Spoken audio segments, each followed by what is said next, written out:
আসসালামু আলাইকুম। আজকে খুব শর্টকাটে চিকেন বারবিকিউ করব। ঘরে বসেই আপনি চিকেন বারবিকিউ করতে পারবেন। এখানে বারবিকিউ মশলা নেবেন, হলুদ নেবেন, মরিচ নেবেন, সরিষা তেল নেবেন, লবণ নেবেন, সব কিছুই। সাথে একটু টক দই নিলে আরও ভালো হবে। একটু টক দই দিয়ে দিচ্ছি।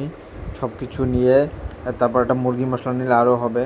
মানে শর্টকাটে, খুবই শর্টকাটে বারবিকিউ মশলা, সরিষা তেল এটা দিয়ে আদা রসুন মশলা সব কিছু বেটে ব্লেন্ডার করে সুন্দর করে, বা যেটা ভালো হয় বেটে সুন্দর করে চিকেনটা ধুয়ে সুন্দর করে পরিষ্কার করে ভালো করে মাখিয়ে নেবেন। মাখিয়ে নেওয়ার পর কয়লা ধরবে। আমি একবার কয়লা ধরিয়ে নিয়েছি, আগে কয়লা বানিয়ে নিয়েছি। আমরা ফ্যানের চাকা দিয়ে, ফ্যানের যে সাইডটা আছে ওই সাইড দিয়ে আমরা এটা আজকে বারবিকিউ করব।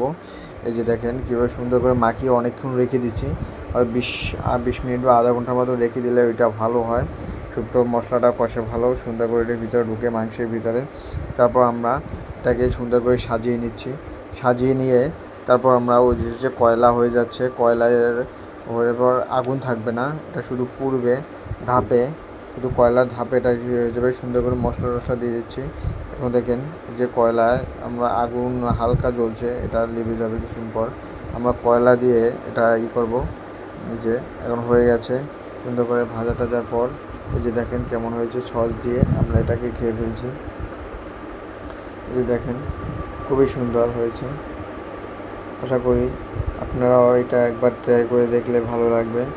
এই যে দেখেন এটাকে পুরো সস দিয়ে আপনারা সুন্দর করে খেয়ে নেবেন। খুবই স্বাদ হয়েছে আলহামদুলিল্লাহ।